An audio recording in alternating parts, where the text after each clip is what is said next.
pujiannya, hamid yang memuji, mahmud lahu yang dipuji. Paham ya? Mahmud bih.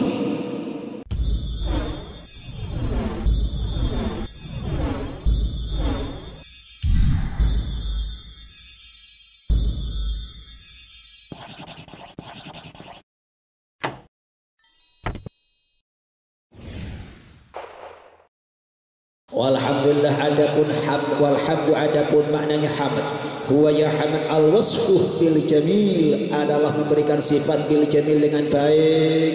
Wassalatu adapun rahmat, wassalamu dan keselamatan, wassalatu adapun salatun rahmat, wahia adapun salat, wassalatu adapun salawat, wahia adapun salah min Allah Ta'ala, dari Allah Ta'ala. Ar-rahmatu adalah rahmat, al-makronatu yang disertai bita'zim dengan mengagungkan. Innallaha wa malaikatahu yusholluna 'alan Nabi. Allah dan malaikatnya memberikan salawat, membaca salawat kepada Nabi. Artinya kalau salawat dari Allah itu adalah rahmat.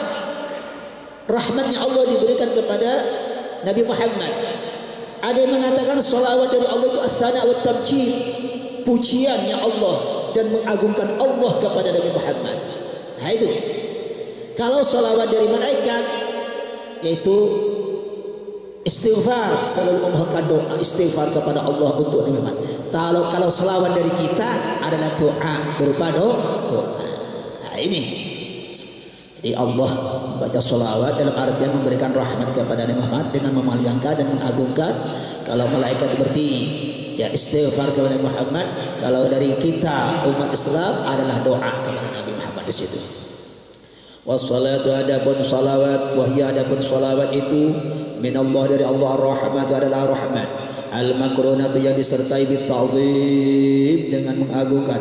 Wassalamu dan keselamatan, ayat taslim artinya keselamatan, min kulli afatin dari setiap penyakit, wa naqsin dan kekurangan. Ala sidina adalah mudah-mudahan tetap pada junjungan kita Muhammadin, Nabi Muhammad Rasulullah sallallahu alaihi wasallam, likaffati tsaqalain, kepada seluruh dua makhluk, al-jin wal insi dan manusia, ijma'an secara konsensus, secara ijma'. Wa kadza demikian juga al malaikatu malaikat, alama atas apa qala yang berkata kepada ma jam'un sekolongan muhaqqiqun yang ahli tahqiq semua, alama atas pendapat qala yang berkata kepada ma jam'un sekolongan ulama muhaqqiqun yang ahli tahqiq, yang mereka ahli tahqiq semua. Jadi mudah-mudahan salawat serta salam senantiasa tercurahkan kepada baginda Rasulullah. Saudara, salawat dan salam ini ya sangat kita penting terus kita ucapkan dan kita baca, karena ya orang manasyalah alaiyah nasya tariqal jannah, kata Nabi, orang yang lupa membaca salawat pada saya berarti dia lupa akan jalannya surga. Saudara, jadi salawat kita baca. Orang baca salawat ada 3 bonus.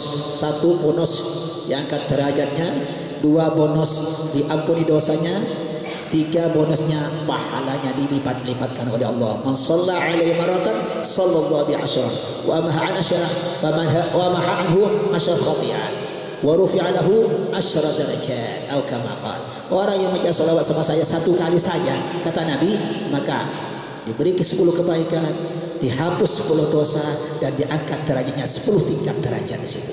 Luar biasa. Hanya 1 kali, apalagi sampai 2 kali, 3 kali, 100 kali, 1000 kali kita baca setiap hari setiap malam. Berapa kita yang dapat ya keuntungannya, saudara? Ya itu. Bahkan salawat itu penting. Bahkan saya dapat satu keterangan, saudara. Pada orang yang Bani Israil itu orang luar biasa, orang yang paling durhaka dari sekian yang durhaka di daerah itu, sehingga menjadi konsekuensi dari perbuatannya itu ketika dia meninggal pasti ibu jengin tak bantiin tak buntu ikilan kaki ini kan patin aja. Ternyata Allah memberikan wahyu kepada seorang nabi di situ, di tempat itu, ambil itu dibandingkan dan disolati, karena itu sudah saya ampuni dosanya. Khudhu wa salli alaihi wa ghsil fa innahu qad ghafartu lah. Ambil, mandikan, salatin, karena saya ampuni itu.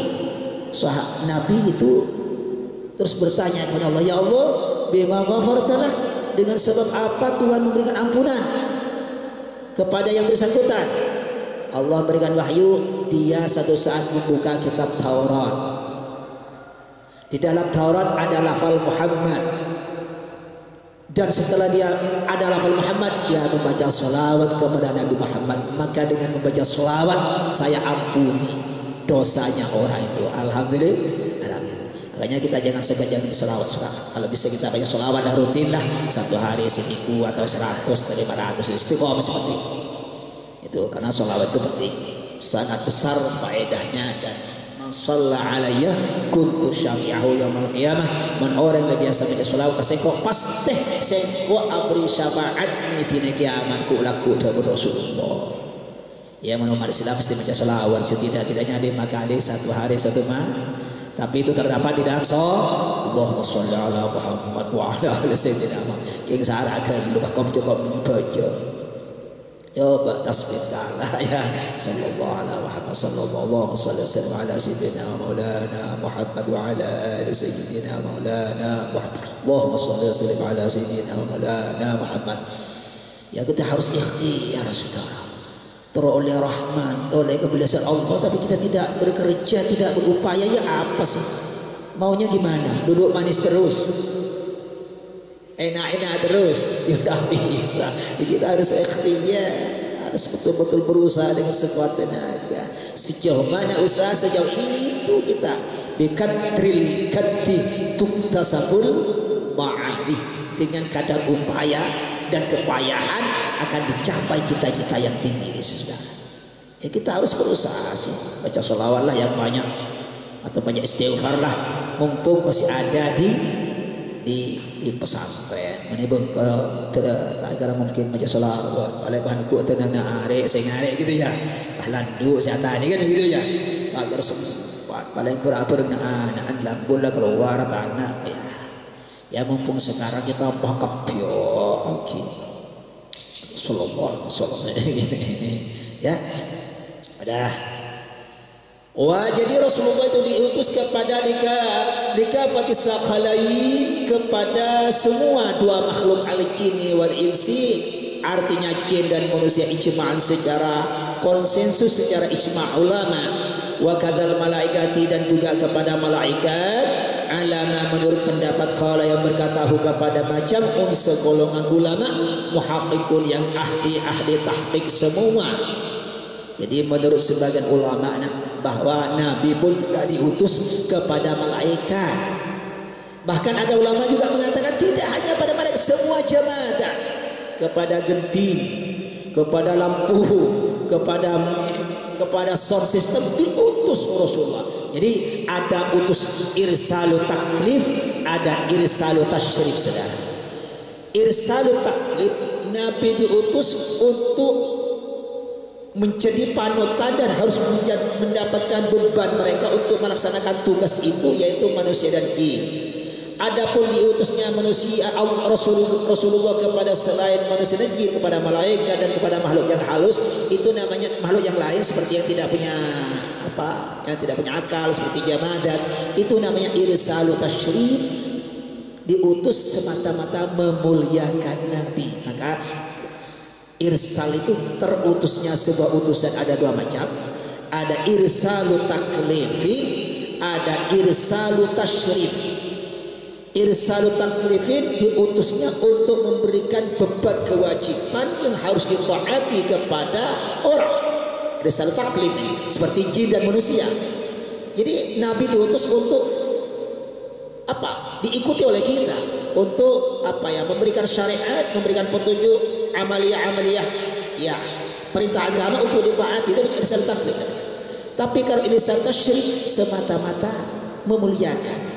Dari sekian mulai Nabi benih kuriutus ke manusia berkajin, tapi mereka kenteng kalantai kepada semuanya yang jamadan, yang tidak berkembang, yang hidup, yang mati, itu namanya irsalu tasyrif, saudara. Makanya yang jelas sudah konsensus ulama bahwa Nabi diutus kepada manusia dan jin. Ada mengatakan kepada malaikat juga diutus. Ada yang mengatakan diutus tidak hanya kepada seluruh makhluk yang ada di atas bumi, di alam ini, Nabi diutus. Berarti ada dua macam. Setelah kita bagi irsalu taklif, irsalu tasyrif. Satu, diutusnya Nabi untuk memberikan apa kewajiban-kewajiban yang harus dipatuhi oleh umatnya. Ada terutusnya Nabi kepada lainnya manusia dan jin semata-mata sebagai penghormatan dan kemuliaan bagi Nabi di situ. Berarti seluruh ini adalah umatnya Nabi Muhammad, berarti paham? Jadi umatnya Nabi semuanya umatnya Nabi. Nah, manusia itu saudara ada dua macam ummah, ada ummatul ijabah, ada ummatul dakwah. Ummatul ijabah, umat yang menerima serta meyakini apa-apa yang datang dari Nabi, menerima, meyakini dan mengamalkan apa-apa yang datang dari Nabi, namanya ummatul ijabah. Adapun ummah yang tidak menerima terhadap ajakan Nabi dan seruan Nabi, menolak, artinya ingkar dan kafir, itu namanya ummatul dakwah. Seperti halnya umat-umat sekarang, orang Kristen, orang-orang Yahudi, orang-orang Nasrani yang tidak iman pada Nabi Muhammad, itu ummatul dakwah namanya. Umat yang didakwai oleh Nabi, umat yang hidup setelah Nabi diutus, maka wajib harus iman kepada Nabi. Kalau tidak, berarti dia ummatul dakwah. Kalau iya, berarti ummatul ijabah. Paham ya?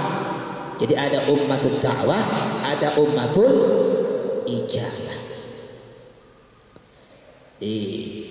Kalau kita menerima akan seruan Nabi, apa dikasih kehendak kincit lakar hidayah dari Allah. Makanya subhanallah, tuba summa tuba liman amana bi wa lam yarani. Subhanallah. Ontong eka andi orang tak pernah ngabasengko, dia masih iman basengko. Kita kan tak pernah ketemu dengan Nabi. Jangankan ketemu mimpi saja belum pernah kan. Tapi kok iman? Semata-mata pemberian Allah, semata-mata hidayah dari Allah. Kok Abu Lahab, Abu Jahal dan Abu Talib dan semuanya orang-orang yang tidak iman itu, mereka tahu akan kebaikan Nabi, kehebatan Nabi, mukjizat Nabi, tapi mereka kan tidak iman. Sudah tahu. Kalau mereka tahu akan kebaikan Nabi dan kebenaran Nabi, iman wajar, logis sudah. Betul? Logis. Kita sudah hidup di akhir zaman yang hanya sebatas istilahnya cerita-cerita dalam Al-Quran, cerita-cerita dalam hadis, dan cerita-cerita dari ulama, tidak melihat secara terang-terangan lewat mata. Secara langsung kita iman. Alhamdulillah, luar biasa saudara. Makanya ini tidak ya terang akibat ya. Makanya saudara, Nabi pada satu saat bincang-bincang dengan sahabat. Sahabat, ayyul mu'minin akmalu imanan. Orang mukmin sekemas lebih utama iman. Kemudian Rasulullah tanya ke sahabat, ya malaikat ya Allah. Oh, kalau malaikat itu mengapa kok tidak iman? Sudah dekat dengan Allah, wajar dia iman kok. Kemudian siapa Rasul? Ya siapa menurut kamu? Ya para nabi ya Allah. Kalau nabi itu kan sudah jelas diberi wahyu kok, jelas iman kepada Allah. Kemudian siapa Rasul? Ya menurut kamu siapa? Ya sahabat Rasul. Kalau sahabat wajar iman kok. Tahu sama saya, biar saya ngerti sama saya. Terus siapa Rasul? Ya menurut kamu siapa? Tak tahu pas tak tahu. Orang yang paling sempurna iman yang paling utama, orang-orang yang datang sesudah aku, yang hidup sesudah aku, sesudah zamanku. Dia tidak mengikuti zamanku, tapi dia iman kepadaku. Dialah orang-orang yang imannya lebih utama ketimbang iman-iman yang melihat saya. Subhanallah. Makanya ulama memang khilaf saudara, mana lebih utama imannya orang pertama dan orang sekarang. Ada yang mengatakan lebih utama kemarin, karena zaman fitnah kemarin itu. Zaman Di zaman kafir Nabi menyerukan kadang-kadang tak terima. Sekarang kan langsung berkiai, berulama, kan ustaz, yang tua kan bukan zaman fitnah istilahnya, terang benderang, melembutkan musik. Nah, sehingga ulama mengatakan itu zaman dahulu yang lebih utama imannya. Berarti saya caki zaman sekarang tak dengar Rasulullah kok iman bagus. Ada mengatakan iya bisa jadi orang dahulu bisa orang sekarang tergantung kepada kondisinya. Gitu saudara. Sudah ya, mari kita lanjutkan saja.